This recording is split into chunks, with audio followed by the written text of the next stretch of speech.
We'll do it live! Who are you? Who do you think I am?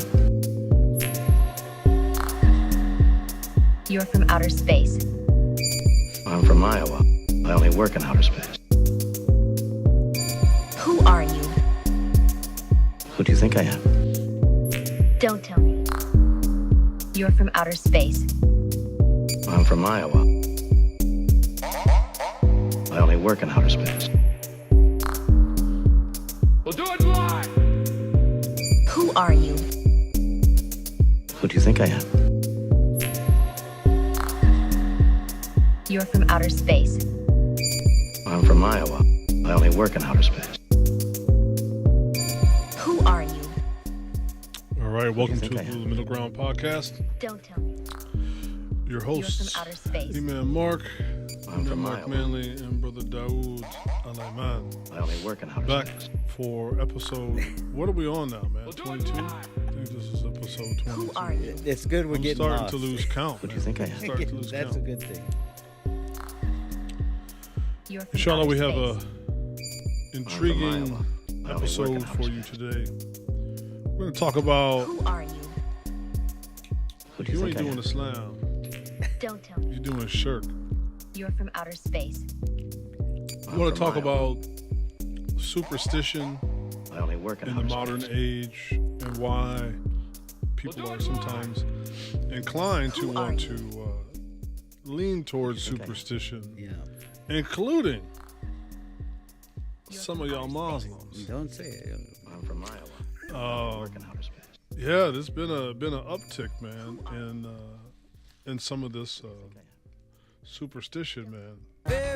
Yeah. The superstition, and we'll focus more like, as you mentioned, this modern day, because it's very obscured. It's not so obvious. And we have a lot of influencers today that are from the past to the present and have been bringing up these different You're from outer concepts space. where it sounds From good. Iowa. It I really only work in sounds outer good. Like, universe is just going to provide for you. Oh man, the universe. Who do you think I am?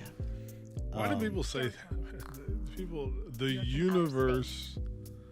These are the same people that will deny religion I only work in outer space. based on some kind of scientific, Yeah. right? On one hand, Who are you?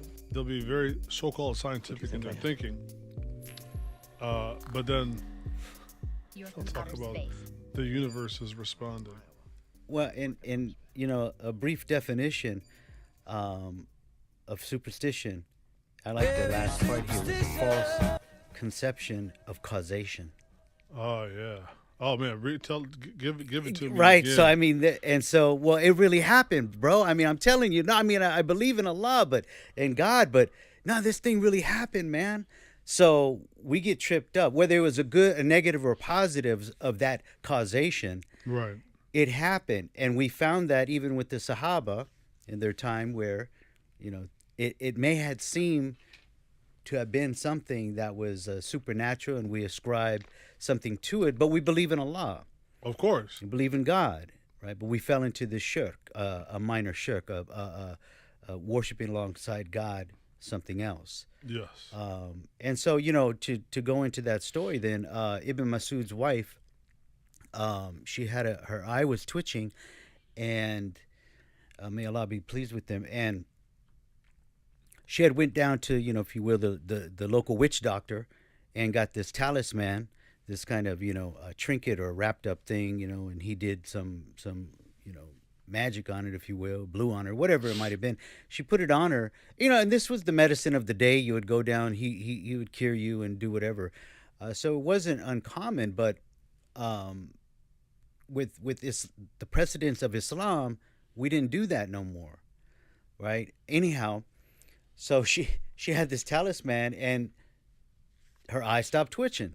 So causation. So she thought, it worked, yeah, as normal as it should. Yes. So when Ibn Masud came home, he said, "Shirk in the house of Masud," and she said, "La, no, this, it really worked. This is not shirk because it's working. It worked." Right? He If it said, didn't work, "Oh, wife, didn't you know?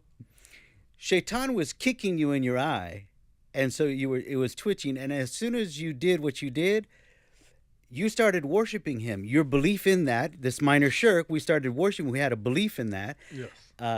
And so he stopped kicking you. So, I mean, and Islam puts things in the context. So so some people might say, well, yeah, I don't know about that. But you're believing in the talisman. You don't Right. believe in the shaitan kicking your eye. I mean, whatever. But Right. so again, conception of causation, right, Yes. is a part of superstition.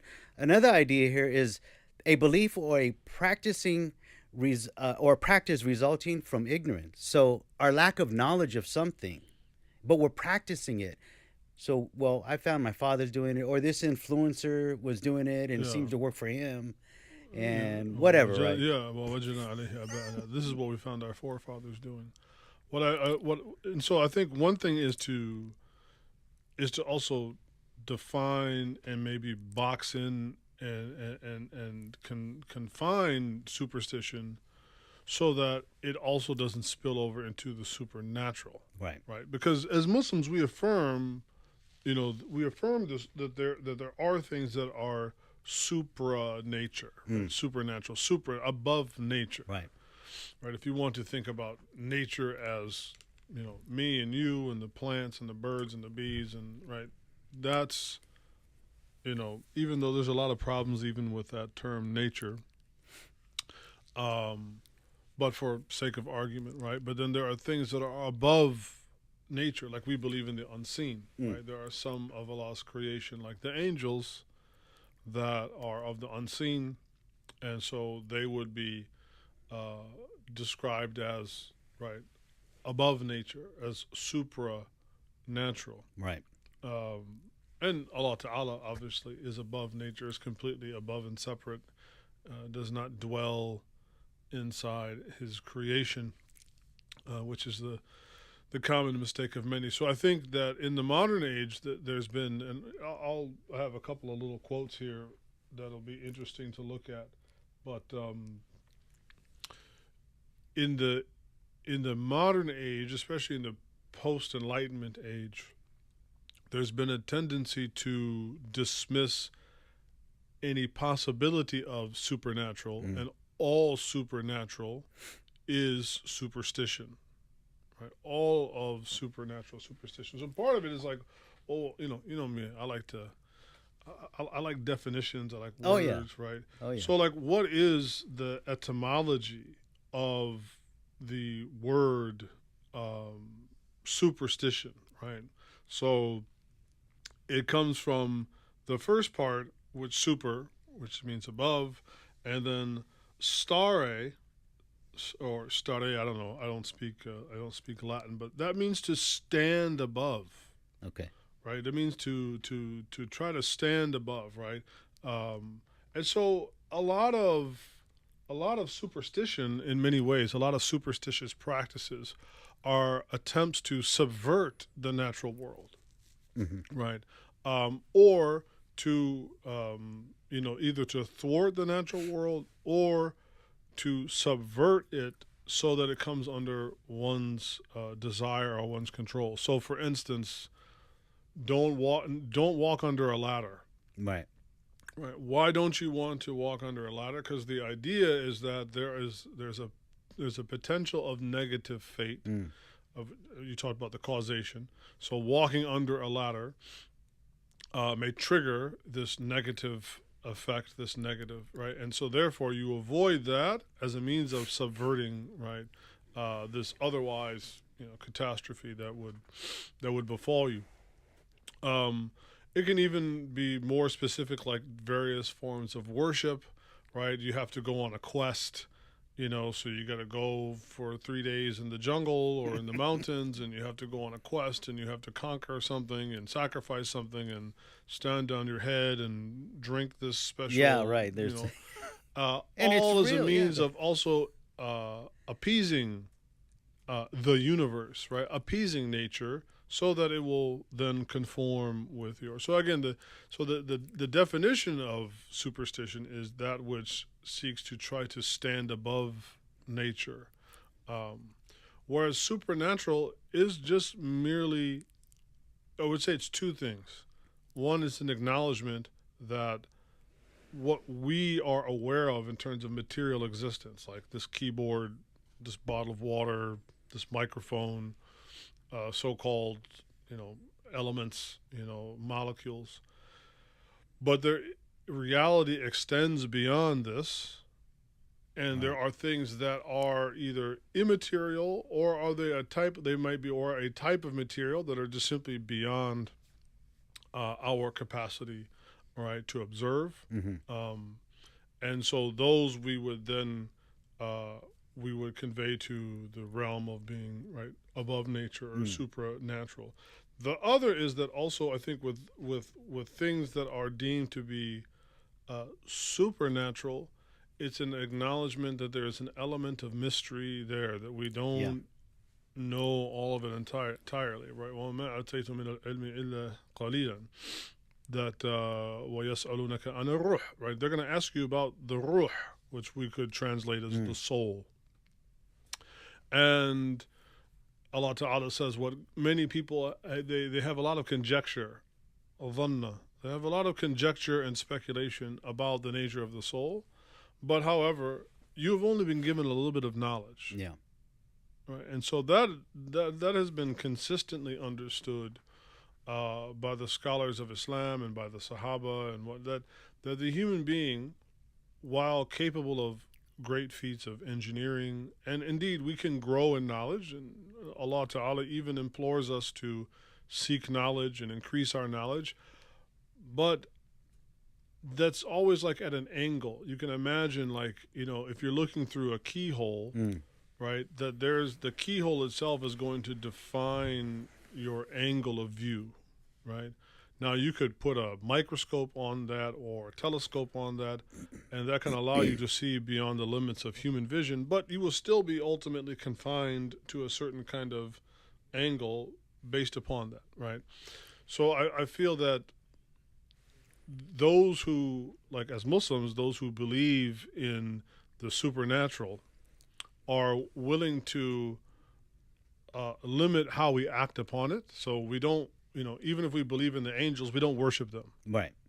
Right. Even if we believe in the jinn, or that there's a sentient creation of Allah that is beyond our capacity for sensory perception, we don't do anything to appease them, right? So we don't go to the extent of worshiping.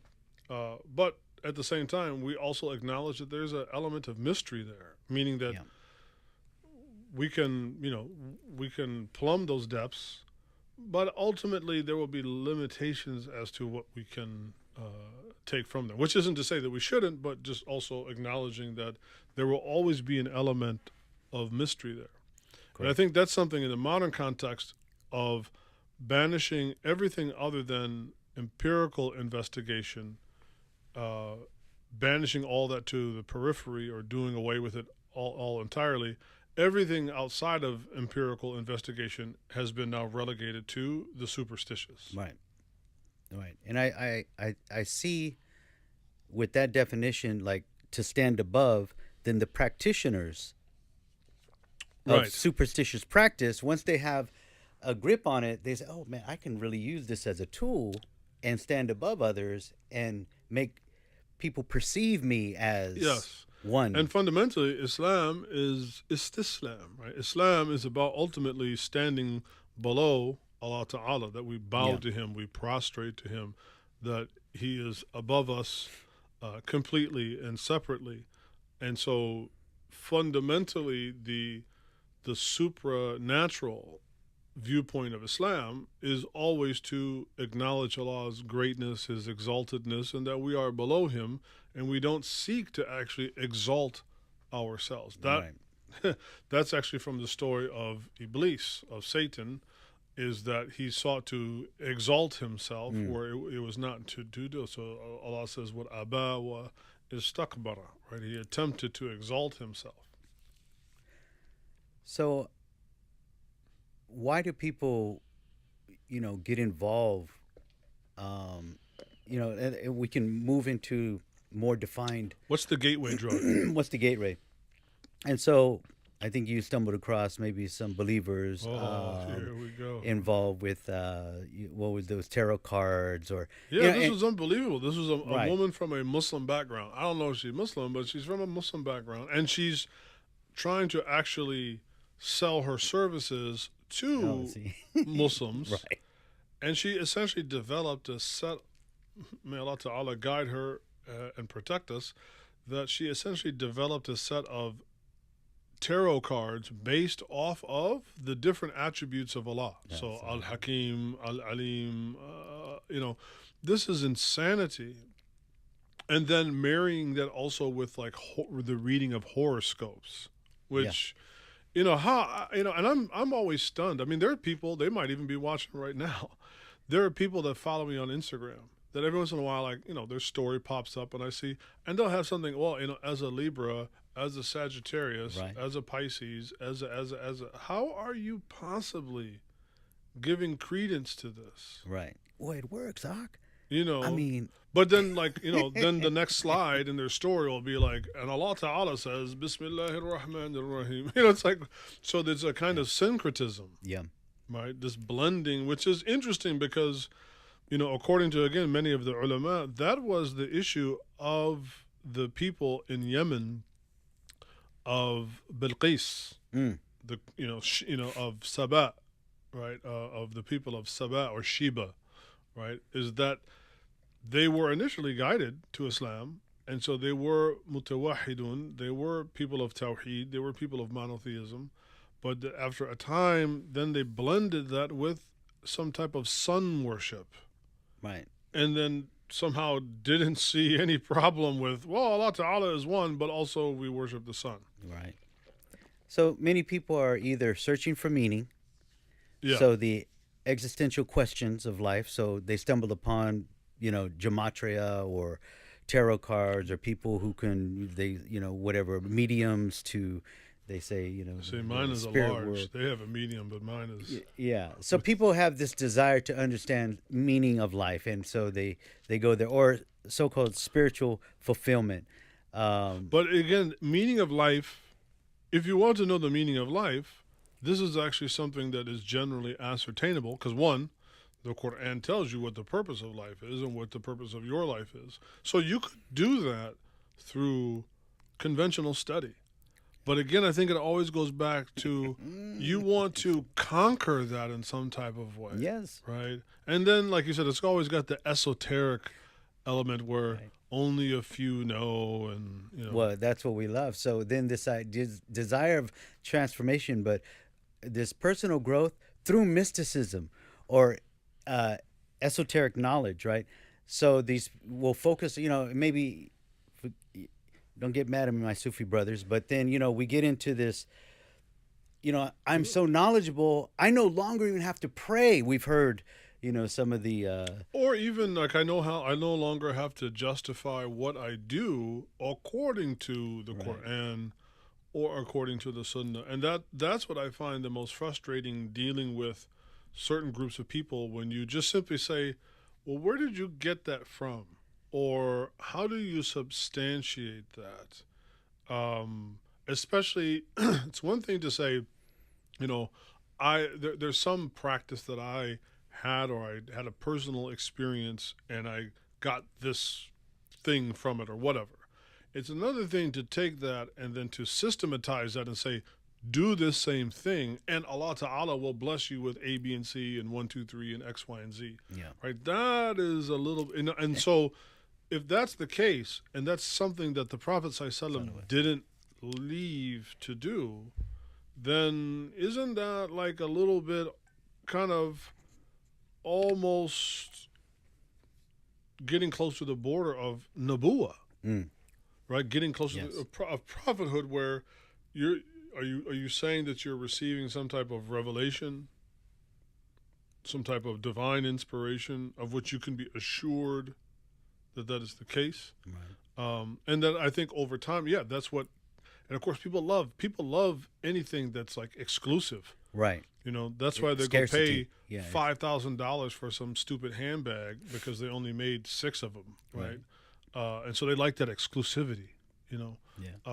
and especially people that sell themselves as like, hey, I'm the one you want to come to get that stuff, right? Or our brotherhood, our tariqah, our whatever, right? Yeah. And again, I'm not trying No. to throw all But of our brothers and sisters from there, Mm-mm. but No, no, no. nonetheless, there are definitely some practices amongst those groups that they're definitely worthy of some skepticism and criticism. well, a few others here. Some are seeking this mystical experience or escape, and or from materialism or to materialism. And so we're finding, where they'll go on YouTube and find these, certain characters out there from the past where, hey, you can just manifest. Just manifest it, think it into existence, believe in it. And okay, there's some one thing we have to reel in our brothers and sisters and the believers and people, Ahl Kitab, people of the book. Hey, that's capable for God. Like, believe in God, and if it's for you, it's going to be manifested. God will bring that into light for you. But when you omit, in Nahu Arabi, we call this hadaf. When you omit the agent in that, which is Allah Ta'ala, right, which is God, and when you omit that, you kind of can give the false impression, and maybe it's not even false, right, that you are the agent that is going to cause that to happen without God being involved, without Allah Ta'ala being involved whatsoever. And that's the problem. We fall victim to, these terms.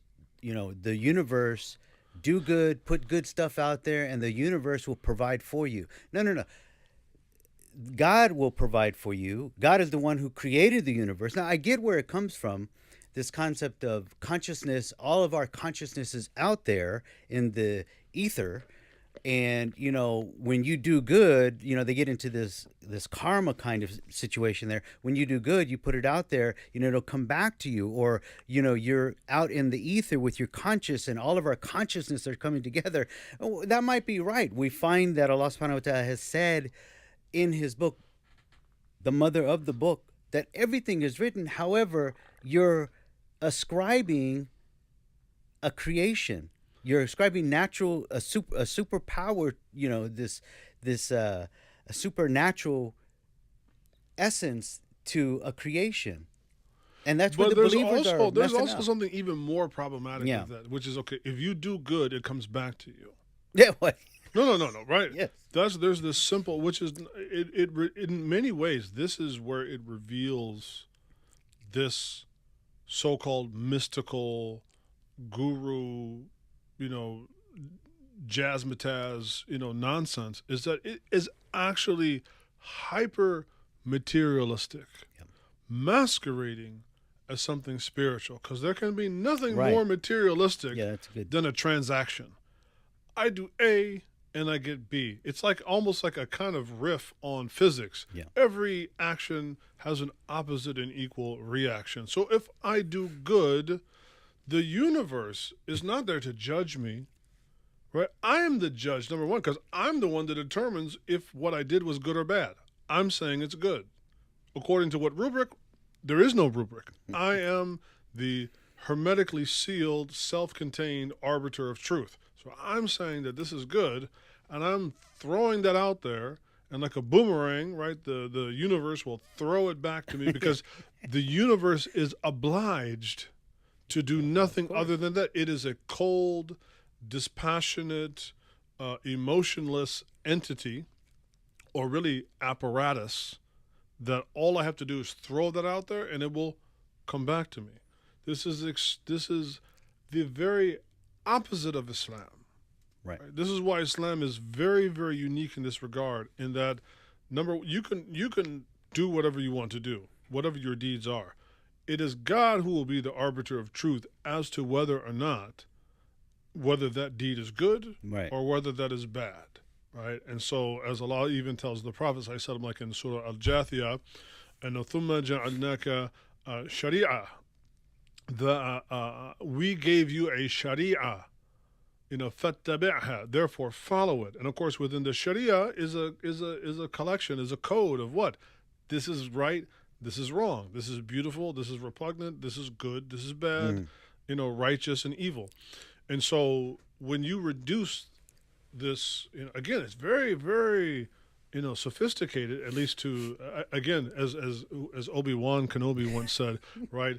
It has a powerful effect on the weak-willed, right? So if you're a person of weak-willed and you haven't studied Iman, you haven't studied Islam, you haven't studied Tawheed, you haven't studied Quran and Sunnah, then it can have this effect like, yes, I just put it out there, and now it's just like throwing a ball at a wall. It'll just bounce back towards me, right?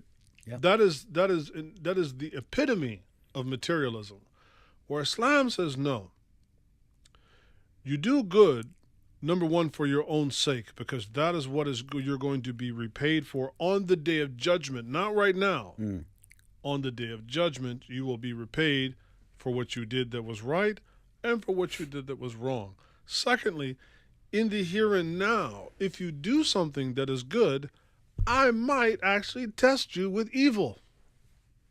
So this idea And that that throws you for a loop. and that's what I'm saying. Now we're no longer just throwing a ball at the wall. It's throwing a knuckleball, right? It's like it's slipping and sliding. And so it really turns and reveals this to be nothing other than really at its essence, an unrepentant materialism masquerading as spirituality. Yeah, I love it. Right? I mean, to me, that is just absolutely resounding.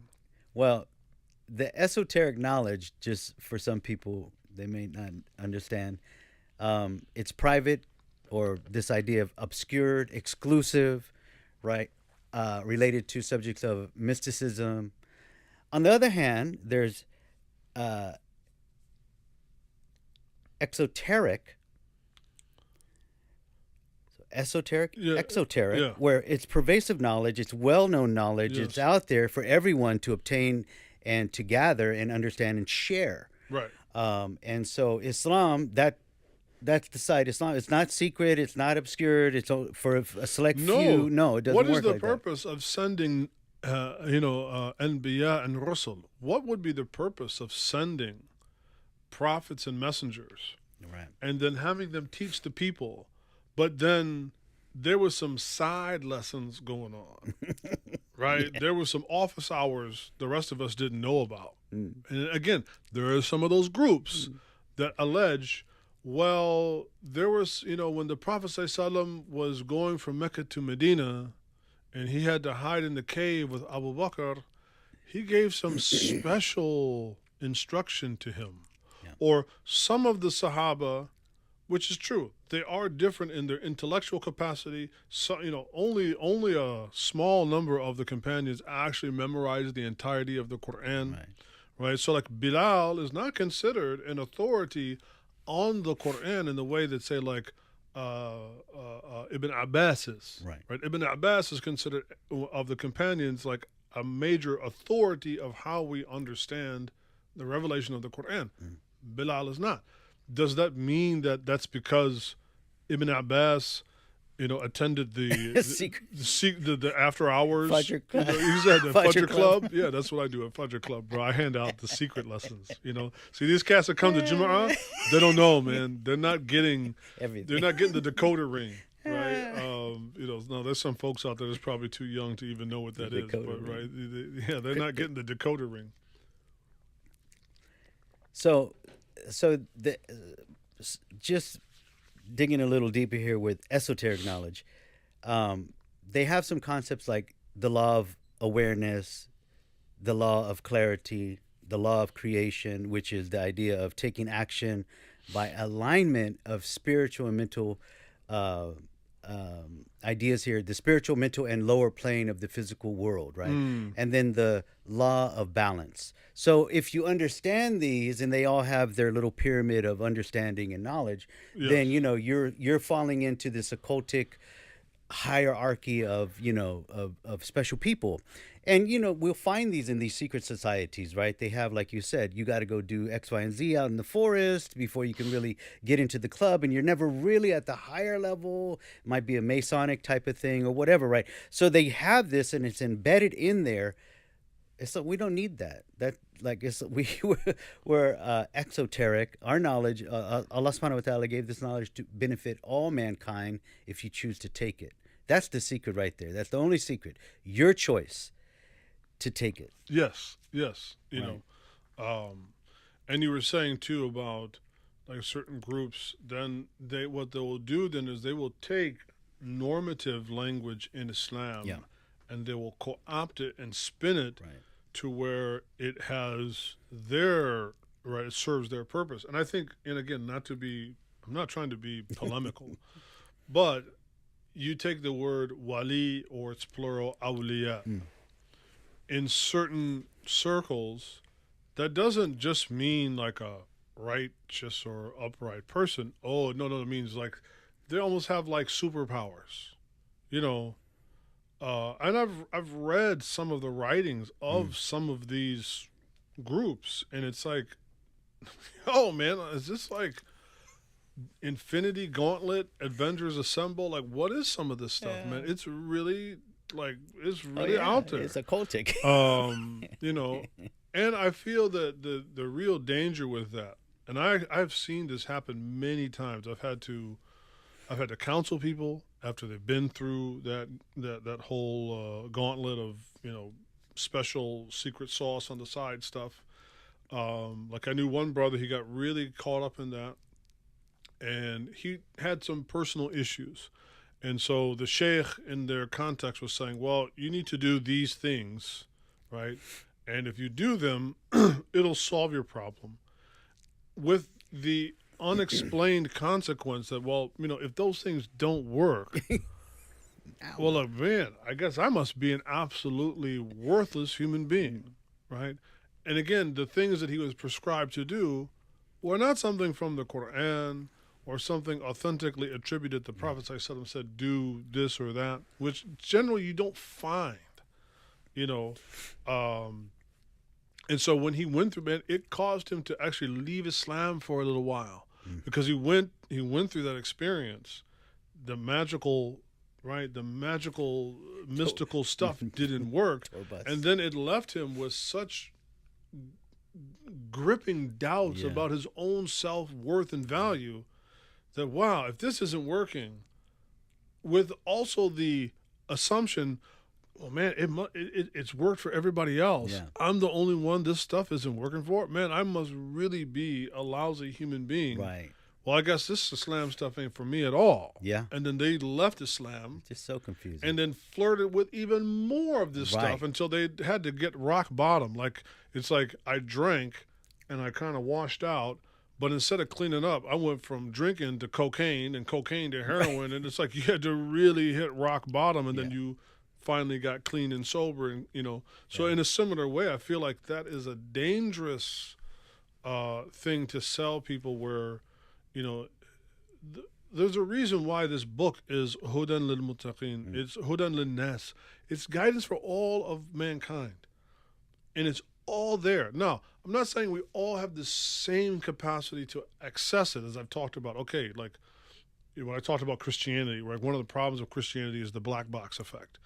You can't really get access to Christianity because it's hidden behind all this layers that I call the black box, the language and other things, where, again, Islam, theoretically, it's accessible to everybody. Now, you may not be the greatest scholar of Arabic or this or that, but it is accessible, where unlike other forms of, and that's what I've always appreciated about Islam, is that it is, and for the things that are really important, for the things that Allah Ta'ala will either reward you for or punish you for, that will hold you to account over, are easily there. They're on the handholds are there.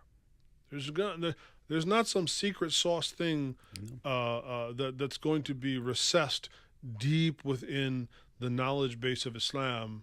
No, that's not how it works. Yeah. Well, and in the Quran, Allah talks a lot about superstition and what the people of the Yes. past used to do, and it availed them nothing. They were destroyed at the end, Yeah. and it didn't, And so, looking at the capital or the Yes. epitome of all of the different errors would have been Egypt. Eventually, it just kind of culminated to Egypt, where there's all this magic going on, and we get into the story of Samri when they were leaving Egypt. Musa was leaving Egypt, and Jibril was coming down, and the angels were coming down, and Samri saw this. He said, "Hey, man, I know what this is." So we can assume, doesn't say clearly, but we can assume that Samri had some of this occultic knowledge from Egypt and said, "Hey, I'm Yes. going to grab some of that dirt that I saw that horse, touch his hoof, touch the ground there. Let me grab some of that dirt, and when I get a chance, we're going to use this stuff for something, man, because it's got some power, got- So they were dealing with alchemy, they were dealing with black magic, they were dealing with all of this kind of knowledge here, and Faroon, to keep control of his people, because they were mystified by this for years, decades. I mean, this was just their tradition. This was part of his power grip. Well, Samri, of course, put it with the cow when Musa left to speak with Allah. And then that cow, did its mooing or made this sound, and so people, that's it. That just threw them back. They just relapsed after that. They went back to man, this is it. This is what we've been missing, man. Yeah, they were twitching. And they even asked Musa, Musa, make us an idol, Yes, what? that was the right. That's how God. incredulous that was, right? Make us no, forget about all this fuddy-duddy praying and abstaining from the world and being good and controlling your no, give us the shortcut, right? Give us this way that will it'll just give us what we want, and there's no exchange here. We want to overcome and thwart the world to just give us what we desire.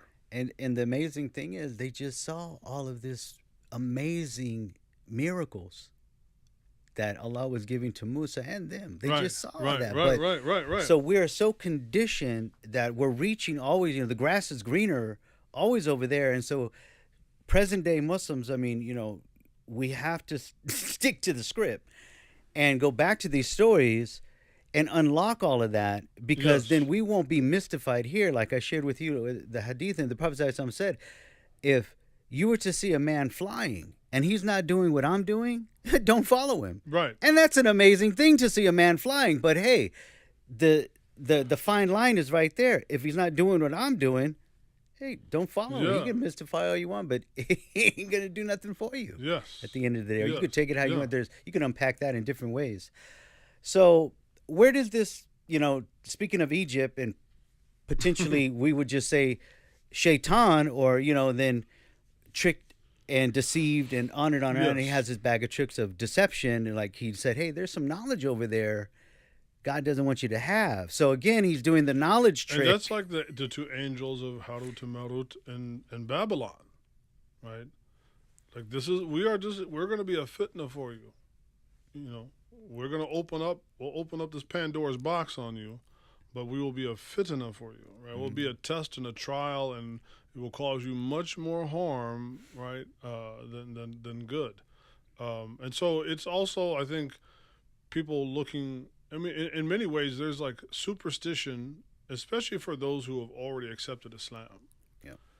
But then now are tempted to kind of blend a little bit of superstition, with their Islam. Is that there's this idea that in order to be spiritual, like, in many ways, that's the way Sufism is described. Oh, it's Islamic spirituality, and it's there's.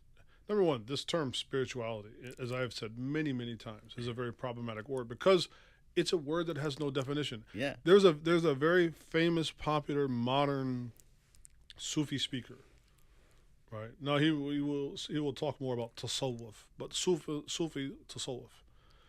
And in his own video by him, according to his own word, he said, Sufism is a word we don't even really know concretely what it is. Some say it means suf, meaning wool, or Right, tasawwuf, those that wore wool, or Sophia, meaning like it might even come from might not even be Arabic. It may have come from before, meaning like wisdom. It's not even really known. But now you're gonna tell me or others, we don't even know what this word means, like without a doubt. Yeah. And yet you're gonna tell people that this is Islamic spirituality. To me, this is a crime. Right. When we do know that we know that the words ihsan and iman and Islam are defined concretely in the Quran and in the Sunnah. There is no doubt about what those words mean. Yeah. And there's no doubt that if you had to conjure up such a word that is so rife with misunderstanding, spirituality, then why are we not contented with Islam and Iman and Ihsan when we know what they are, we know how they were defined, we know how they were practiced, and we know that they will be rewarded for. Right. So in many ways, if that's the case, and Jibreel came to the Prophet ﷺ to define Islam, Iman, and Ihsan, Right. and he said, what? He came to teach you your religion. Then is there anybody more spiritual than the Prophet ﷺ? So these other practices that have no foundation in what he taught. And I'm not talking about, like you can go read in, books of Zuhud and books of, and yeah, it's one thing to read things that are reflections upon the scholars and whatnot.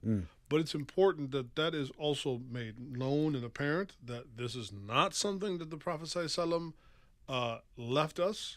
These are reflections of pious and learned people. And so there can be a fa'idah, there can be a benefit in them.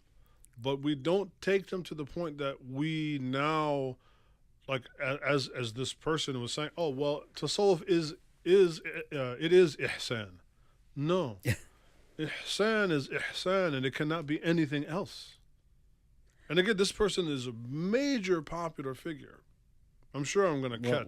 Well, let's just for the audience, tasawwuf. Can you unpack what is that? What is that anyhow? Well, tasawwuf, again, it's from tafa'ala. So if you take the word saffa, which wool, it means those that wore wool, or those that did wool, or those that maybe even manufactured wool. So it's generally described as those who were poor, right, that didn't have a lot of worldly belongings, and so all they had was some kind of rough woolen clothing, right? And so, again, the very name itself, if we say that it is related to wool, then now you're essentially equating a core so-called spiritual religious practice with materialism. No, but you're linking it to the material. What is the practitioners of tasawwuf? What are they actually saying they're doing? They're saying that they're doing, inward. Yeah. They say they're doing things that are inward, And again, even this is a dhahir and batin, this inward and outward. Like these are, did the Prophet ﷺ, did he really talk in this way? I know I'm going to catch a lot from this, because now they're like, now his secret Salafi has finally come out. I am not a Salafi by any, and to be perfectly clear, I have in my library hundreds of books written by Sufis and people of Tasawwuf that are amazing books. I think this is what Dr. Jackson has talked about sometimes as he's quoted Ibn Taymiyyah, is that there's a difference between the academic definition of a thing and the popular definition of a thing. Yeah. Right? So there is the academic, and you will find, for instance, many Malikis that would use the word tasawwuf and ihsan sometimes, I don't say completely interchangeably, but you would find them using the word both. But there was no misunderstanding that one of those is a human-based endeavor to do the other. And that's very important to just, tasawwuf is ihsan. No. If you want to say that there's this thing we call tasawwuf, and that it is an attempt to do ihsan, that's different. But then why don't you just call it ihsan, right? Because ihsan itself is defined of what it is and what it is not. And so, the Prophet ﷺ warned actually of going to extremes in your religion, which include praising the Prophet ﷺ. He said, do not go to, almost on his deathbed, he cursed, and wailul ahl al-kitab, don't be like the people of the book, because what they did to Sayyidina Isa, what they did to the son of Mary, right, they went to extremes in their love and devotion of him. And he didn't want, right, his community to do the same thing with him.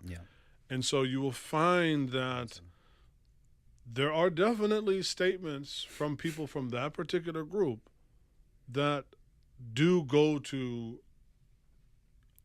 you could say, unjustified extremes.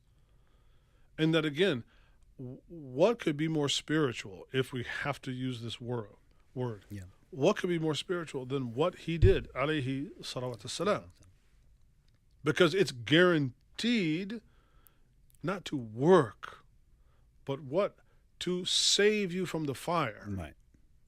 Right? That's what it is. So, again, a lot of spirituality, right, is not really anything about the spirit. It's everything about the material. But it is artfully articulated in a way that it can give the impression that it is all about the immaterial. But it is all rooted. Again, I'm going to give it out to the universe, and the universe gives it back to me. That's just a cause, and that's a cause and reaction. That is materialism personified. So the spread of this, maybe we can go into the idea of the occultic knowledge, or and the superstition around it, or it's shrouded in it. In some of my research, I understood that there was a philosopher, Hermes, and maybe some of the other Greek philosophers in different areas had went to Egypt to study this type of knowledge, and then brought it back, and it had been mixed, and it spread to Turkey and different parts of Europe, and so on. No doubt that you will find, if you do the genealogy on it, you will find these things will go back to non-Islamic sources, most certainly. So, bringing it more present, so within the 1940s and so on and so forth, you would have characters such as, we had Napoleon Hill, which is very famous, and he wrote so many books, and I believe he was a Christian.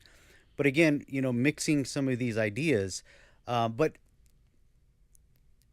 don't get me wrong, some of his books were really great. I've read them, and there's things to extrapolate.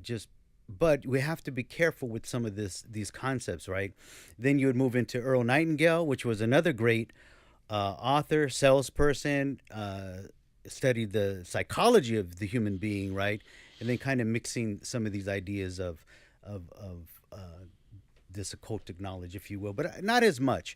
Bob Proctor, and then you had Neville Goddard. I might be saying his name wrong, but he had an Ethiopian rabbi, and I believe he was really taught more of this occultic knowledge and the manifestation, and God is within you, and God is everywhere, and God is in all things. And so, while again, a lot of this stuff sounds good, you have to filter, Muslims, believers, Christians, you have to filter this stuff out and really scrutinize it with the text. So if Allah subhanahu wa ta'ala or the Prophet sallallahu alaihi wasallam has done this, or we see it there, or it's present, okay, then there might be some merit to it. Then be careful with it, right? But it's all in our book, and that's what I was going to say, is that anything that we're finding, the modern day gurus, if you will, or self-help people, or we'll find it in our book. So if you do come across some of this, the YouTube phenomena right now of spirituality, and you're going to find it in the Quran, guarantee you. And I'll give you a verse where, and it's an amazing verse. It's Surah Al-Nahl 16, 12, 13, and 14.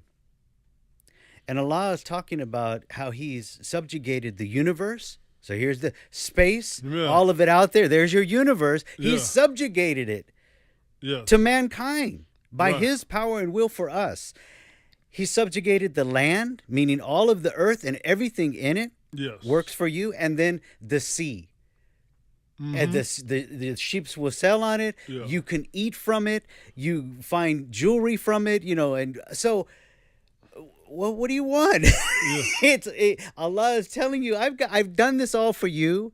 It's all at your Yes. at your will if you want, or your Right. your effort. Right. It's or like in other subjugated for verses, you. وَسَخَّرَ لَكُم مَا فِي السَّمَاوَاتِ وَمَا فِي الْأَرْضِ. Allah Ta'ala has subjugated everything in the heavens and the earth for you, right? The dhar'a, the verb that is used in that verse, right? It also means to literally to sow seeds, to plant crops, right?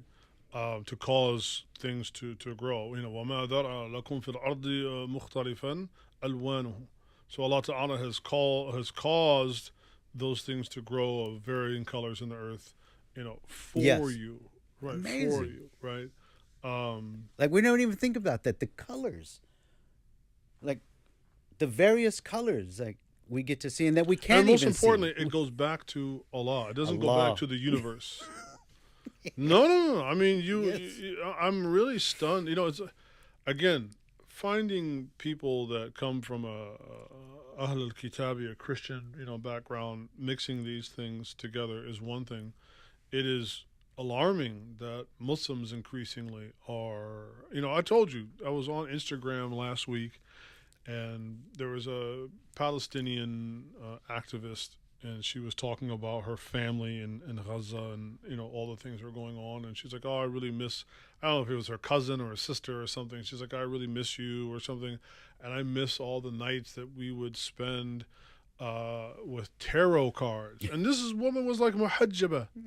She was, like wearing hijab, and I'm like, you miss doing what? Very superstitious. I was like, you miss doing tarot cards, even if this, and this is the thing, we know that the Prophet ﷺ said, without a doubt, even for the one that does this in jest, that their salah is not even accepted for 40 days, right? It's like, Sahar and right. I mean, what is this nonsense?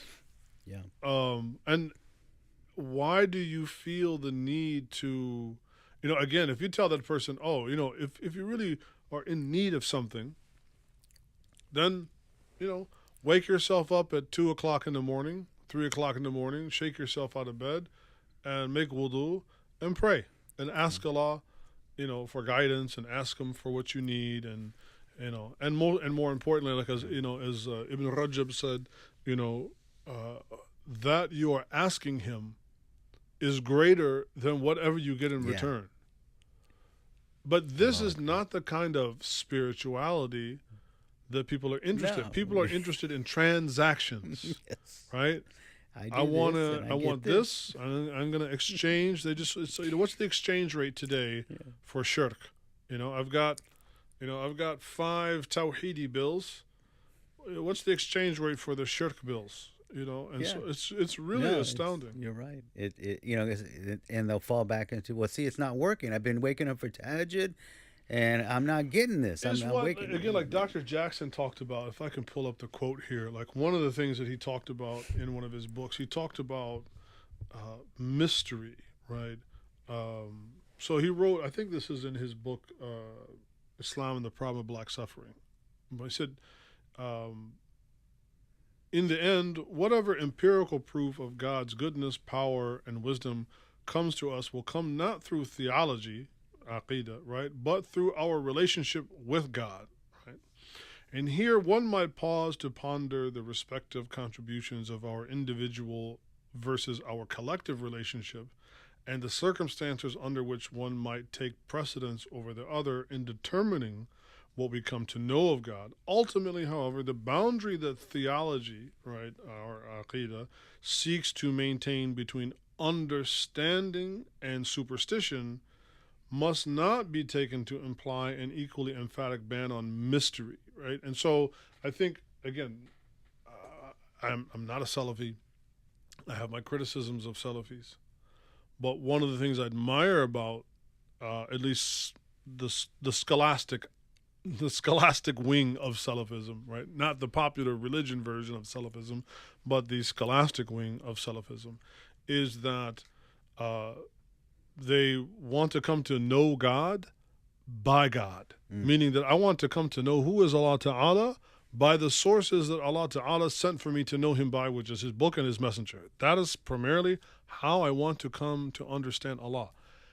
If I can, if I learn all 99 names of Allah and I memorize the Quran and I learn everything about the life of the Prophet ﷺ, that's not game, set, match. There's still a great degree of mystery that is still there. Matter of fact, there will be nothing more mysterious than Allah Ta'ala. Yeah. There's nothing more mysterious than God, right? This is why Sayyidina Ibrahim, right? This is why Abraham, he asked Allah Ta'ala, كيف تحيي وتميت? How do you create life and death? And then Allah Ta'ala instructs him, take these birds, chop them up and throw them on the mountainsides and then call them and they will come to you. And he did. But what's amazing at the end of that story, does Sayyidina Ibrahim does he learn anything in terms of the technique? No, it's what? Kun fayakun. Allah says a thing and it is. And so the mystery of how Allah creates life and death is still there, even for him as Khalilullah, as one of the most beloved messengers that he has sent, to his creation, is that the mystery is still there. Yeah. And I think maybe now, if I can be honest, a legitimate critique of Salafism, I think popular Salafism, that's what it does. I would say that if popular Sufism, if one of its faults is that it wants to relegate everything to mystery, right? And therefore, any old guru can set up shop and purvey that, they can sell their wares of that mystery, then I think popular Salafism is that there is no more mystery. Right. It bans all mystery from the periphery, and everything is just simply about having the knowledge of Allah, having knowledge of Tawheed. So you have, Rububiyyah, Uluhiyyah, Asma'i wa Sifat, everything about, as if there's still not a grand mystery, right?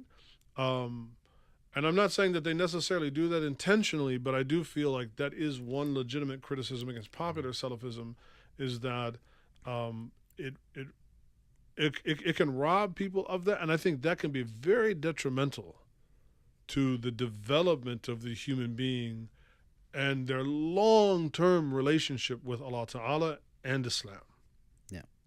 There's a lot of mystery that's still involved. Oh, definitely. That being said, though, Islam relegates mystery to your personal individual relationship with Allah. There is no mystery about who is the creator of the heavens and the earth.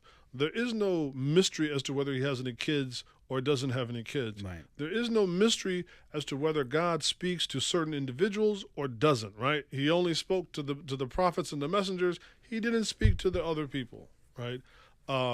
There's no mystery of, well, how do I worship God to appease him? Because that's the thing with a lot of this superstition is, well, let me give this a shot. Let me get these cards and shuffle them up in the deck, or let me go out on this quest. And, I went on a, vision quest for, went to Sweat Lodge until I passed out. And, there's all this trial and error.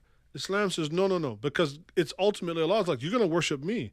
I'm not interested in your trial and error in terms of the technique of worshiping me. Now, trial and error in terms of, do you have iman? Do you have the fortitude to get up in the morning and pray, and on and on and on, and to control your tongue? But there's no mystery that God loves generosity. There's no mystery that God loves prayer. There's no mystery that God loves fasting. There's no mystery that God loves X, Y, and Z. Right? That is Islam in a nutshell, where, as you know, the Christian line is that when you begin to ask too many questions about the Trinity, and they say, it's a mystery, you just have to believe. I'm already believing. I'm just not getting this thing that you're talking it's about. This black box here, right? I can't see. And so, to me, there's absolutely no reason for Muslims to fall into this trap. No. Well, in the verse in Surah Yunus, most of them follow nothing but inherent assumptions. Dhanna. ظن. And surely assumptions can in no way replace the truth. Allah is indeed all-knowing of what they do. Yes. Like I said, the verse in Surah Al-Jathiyah, it very much echoes the same thing. ثُمَّ جَعَلْنَاكَ عَلَى شَرِيعَةٍ. And, O Muhammad, we have made for you a sharia, فَاتَّبِعْهَا. Follow it. وَلَا تَتَّبِعْ أَهْوَى الَّذِينَ لَا يَعْلَمُونَ. And don't follow the whims and conjectures and desires of those that have no knowledge, right? إِنَّهُمْ لَن يُغْنِي عَنْكَ شَيْئًا. They will never enrich you. They will never add to you. They will have nothing to contribute to you whatsoever. And so, again, that, I think what you're saying, we're all searching for something. In my opinion, I think what we're all looking for is confidence. I'm looking for the assuredness that God will appreciate what I do. And we know that one of Allah's attributes is what? Ash-Shakur. Allah is the most appreciative, but He doesn't appreciate shirk. No. He appreciates those that worship Him alone. So if you worship Him alone and you have some mistakes and you commit some sins, Allah yaghfiru dhunuba jami'an. Allah can forgive all of those and overlook everything. And as for those who believe and do good deeds, what yukaffir anhum sayyatihim, Allah will do away with or blot out some of the bad deeds that they did. Yeah. But Allah is only interested in a certain kind of person, the one that is not going to associate partners with Him. So that confidence that you're looking for, the assuredness, I can be assured that any night of the week, Monday through Sunday, if I get up at 3 a.m. in the morning and wash and pray, that is beloved to Allah. The only question is, am I going to get up and do it? I know that any day of the week, if I donate some money to charity, if I feed poor people of orphans, if I visit the sick or the elderly, 7 days a week, I have the confidence to know that will always be beloved to God, regardless of the weather, right? Sunshine or rain, regardless of the weather, regardless of how even I feel, if I do it, there's ajr, there's reward, there's afu, there's clemency, there is kafara, there is some making up for things that I did. There's no doubt. That's Islam is a religion, as many of the usuliyin, the doctors of the religion. Islam is a religion that brings yaqeen. It's hudan lil muttaqin, right? It is guidance for the people of assured. Assured of what? If I do these things, I can be assured of the results. And that's the quest. Do your Islam. Exactly. Because if you ain't doing Islam. Because you can go and, like Joe Rogan, you can go and smoke all of the mushrooms that you want. But you can never be assured, sure, maybe you'll have some nice trip. Maybe it'll be not so pleasant trip. Whether and then when you're back from your trip, right, you're still your same old self, right? So, what you're looking for is assurance. But Islam does away with this shirk, does away with this polytheism, does away with this paganism, does away with this fake spirituality and superstition to say, no. There are no shortcuts to my pleasure. No. Doesn't mean that there has to be a long distance. I mean, what? Just say, Ashhadu an la ilaha illallah. If you are not a Muslim, you say, Ashhadu an la ilaha illallah. You have taken the ultimate shortcut. You have just obliterated anything that you have ever done wrong in your life. Obliterated it. Yeah. Started over, clean slate, like you were born today. Right?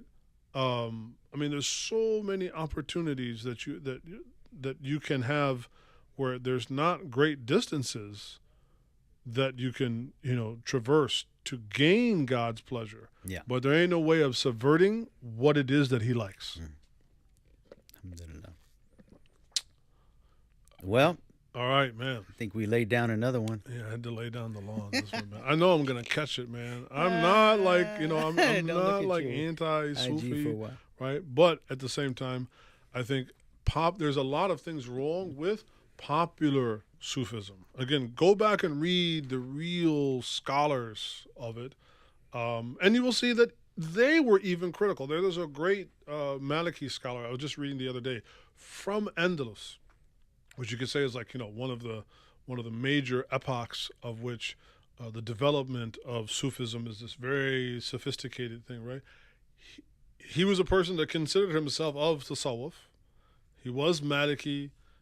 He considered himself a person of Tasawwuf, and yet he was extremely critical of many of the practices of people that were claiming that what they were doing was Tasawwuf. He's like, no, y'all doing some other stuff. Yeah. Right. So anybody that doesn't want to be able to withstand any criticism of their particular group, to me, this is revealing of, an even greater problem. Because now what you're saying is your group is Islam versus an attempt to study it and to ascertain it. Yeah. And likewise, so I don't get beat up either. Earl Nightingale, Napoleon Hill, you got to scrutinize their books. They have good knowledge. I've read them. I incorporate some of it, but I can find it in Islam. I can find it in my Deen. I can find it in the Quran. I can find the Prophet ﷺ done it. The way they articulate it might be a little bit different, but it is surmised. And down also, to maybe the he same. didn't do it that way, and that's a good thing because now it will assuredly save you from any blameworthy errors. Yeah. You know. Alhamdulillah. All right, man. See, the problem is I'm a lot more recognizable than you. Yeah, man. only a couple You know, people might. that's the problem, man. Napoleon Hill hater. Get You him. know, Are you? Who are you guys? I'm in the supermarket. man. Don't tell me. Well, You're from outer alhamdulillah. space. I'm from Iowa. Hope everybody enjoyed tuning in. I only work in outer space. Like Captain Kirk said, I'm from Do it Iowa. live. I just work in outer space. Who are you? So we'll see you, inshallah, for the next one. Jazakumullahu khairan. Assalamu You're alaikum. from outer space. I'm from Iowa. I only work in outer space. Who are you? Who do you think I am? Don't tell me. You're from outer space. I'm from Iowa. I only work in outer space. We'll do it live. Who are you? Who do you think I am? You're from outer space.